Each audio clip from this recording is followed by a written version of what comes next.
एक लड़की थी जिसका नाम था मीरा।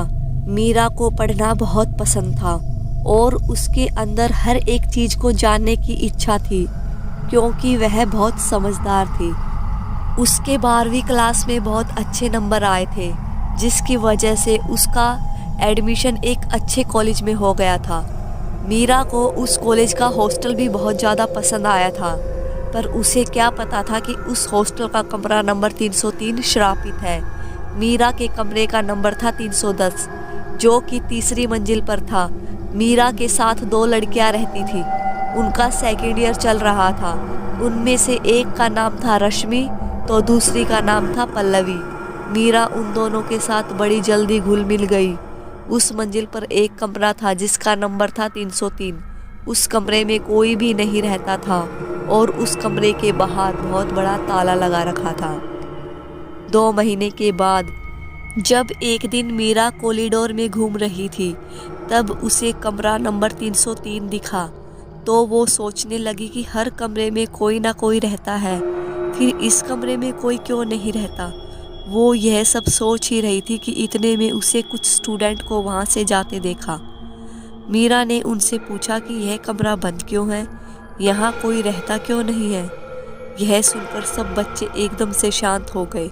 वह नहीं चाहते थे कि मीरा को उस कमरे के बारे में कुछ भी पता चले।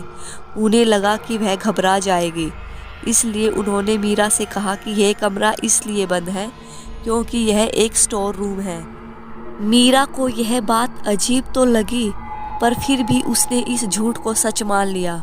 उस रात उसको सपना आया कि वह रूम नंबर 303 के सामने खड़ी है और उसके हाथ में कुछ चाबी भी थी। पहले तो वो थोड़ी देर उस कमरे को देखती रही, फिर वह सोचने लगी कि क्यों ना एक बार इस कमरे को खोलकर देखा जाए। इतना सोचकर उसने उस कमरे का ताला खोल दिया और जैसे ही वो उस कमरे को खोलने लगी कि अचानक से उसकी नींद खुल गई और वो जाग गई। नींद से जागने के बाद वो हर समय उस कमरे के बारे में ही सोचती रहती थी। एक दिन मीरा ने रश्मि से पूछा कि रूम नंबर 303 को कोई भी खोलता क्यों नहीं। अचानक से मीरा के मुख से ये सवाल सुनकर रश्मि चौंक गई। रश्मि ने मीरा से पूछा कि तुम मुझसे ये सवाल क्यों पूछ रही हो मीरा। मीरा ने कहा कि मैं तो ऐसे ही पूछ रही थी, तुम बताओ ना कि कोई उस कमरे को क्यों नहीं खोलता। तो रश्मि ने उससे कहा कि उस कमरे की चाबी बहुत पहले खो गई थी, इसलिए अब तुम उसके बारे में ज़्यादा मत सोचो। इतना कहकर वो वहाँ से चली गई। कुछ दिनों के बाद जब लंच टाइम हुआ, तब रश्मि और पल्लवी ने मीरा से कहा कि क्या तुम हमारे साथ कॉफ़ी पीने चलोगी। मीरा ने कहा ठीक है। जब वो तीनों कॉफ़ी पी रहे थे कि अचानक से एक कॉकरोच पल्लवी के पैर के पास आ गया, जिसे देखकर वह डर गई और उछल पड़ी और उसकी कॉफ़ी मीरा पर गिर गई। पल्लवी ने मीरा से माफ़ी मांगते हुए कहा कि कैफ़े के बाहर ही एक वॉशरूम है, तुम वहाँ जाकर इस कॉफ़ी के निशान को साफ़ कर लो। फिर मीरा वॉशरूम में चली गई कॉफ़ी का निशान हटाने के लिए।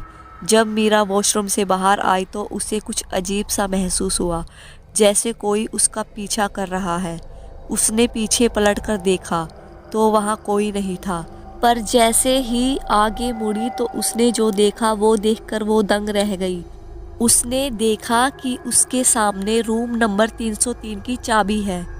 वो सोचने लगी कि आखिरकार ये चाबी यहाँ कैसे आई, क्योंकि रश्मि ने तो कहा था कि ये चाबी कई सालों पहले ही खो चुकी थी। अगर ये चाबी यहीं पर थी तो इतने सालों से किसी को मिली क्यों नहीं। फिर मीरा ने चाबी को उठा लिया। उसने सोचा कि अब तो मेरे पास ये चाबी भी है, पहले मैं उस कमरे को खोल कर देखूंगी, बाद में इस चाबी को किसी टीचर को दे दूंगी। फिर वो कैफ़े से आ गई। थोड़ी देर में लंच भी ओवर हो गया था। सब अपनी अपनी क्लास में चले गए थे। जब मीरा की सारी क्लासेज ख़त्म हो गई थी तो वो सीधा रूम नंबर 303 के सामने जाकर खड़ी हो गई। वो दरवाज़ा खोलने वाली थी कि इतने में वहाँ एक लड़की आई और मीरा से कहने लगी कि तुम यहाँ क्या कर रही हो, मेरे साथ चलो। मीरा ने कहा तुम हो कौन और मुझे कहाँ ले जा रही हो। वो लड़की बोली कि मेरा नाम दिव्यांशी है, मैंने सुना है तुम बहुत समझदार हो, प्लीज़ मेरी हेल्प कर दो। मीरा ने कहा ठीक है, चलो और बताओ तुम्हें क्या हेल्प चाहिए। ये कहकर मीरा उस लड़की के साथ चली गई। रात में जब मीरा सो रही थी तब एक डरावने सपने के कारण उसकी नींद उड़ गई। उस वक्त रात के 3 बज रहे थे। अब मीरा को नींद भी नहीं आ रही थी। जैसे ही उसने करवट ली उसे वो चाबी याद आई। उसने जल्दी से अपने बैग से चाबी निकाली और रूम नंबर 303 के सामने जाकर फिर से खड़ी हो गई। पर इस बार उसने सीधे ही कमरा खोल दिया और उसके अंदर चली गई और दरवाज़ा बंद कर दिया ताकि कोई फिर से उसे परेशान ना कर सके। उसने देखा कि कमरे में बहुत अंधेरा है और वहाँ पर एक बहुत गंदी बदबू भी आ रही थी। उसे थोड़ी घबराहट भी हो रही थी।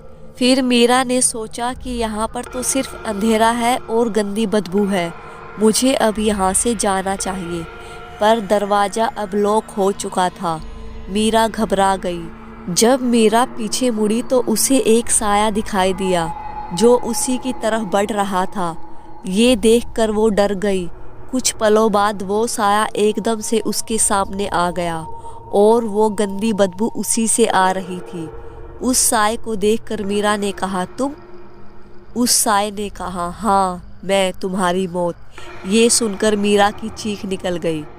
अगले दिन जब रश्मि और पल्लवी जागे तो उन्हें मीरा कहीं नहीं दिखी।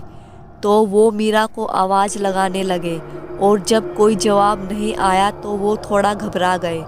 दोनों मीरा को कमरे के बाहर आकर ढूंढने लगी। जैसे ही वो दोनों थोड़ा आगे गई तो उन्होंने देखा कि कमरा नंबर 303 खुला हुआ है और उस कमरे के अंदर से खून भी निकल रहा था। वो दोनों जोर से चीख पड़ी। रश्मि ने सारे टीचर्स को बुलाया और प्रिंसिपल को भी। रश्मि और पल्लवी ने सारी बात प्रिंसिपल को बताई कि उन्हें मीरा नहीं मिल रही थी, तो वो उसको ढूंढने लगे। तब उन्होंने देखा कि ये कमरा खुला है और इसके अंदर से खून निकल रहा है। प्रिंसिपल ने कहा कि तुम सब दूर हो जाओ, मैं देखता हूँ। और जैसे ही प्रिंसिपल ने दरवाज़ा खोला तो वो देखकर हैरान हो गए। उनके सामने मीरा की लाश थी। आखिर क्यों उस आत्मा ने मीरा को भी अपना शिकार बनाया? ऐसा क्या किया था मीरा ने कि उस आत्मा ने मीरा की जान ले ली? हेलो दोस्तों, इस कहानी का सेकंड पार्ट देखने के लिए जो डिस्क्रिप्शन में लिंक दिया गया है उस पर जाके क्लिक करें। और अगर आप लोगों को ये कहानी अच्छी लगी हो तो प्लीज़ दोस्तों मेरे चैनल को सब्सक्राइब करें, वीडियो को लाइक करें। अगर पॉसिबल हो तो मेरी वीडियो को शेयर ज़रूर करें।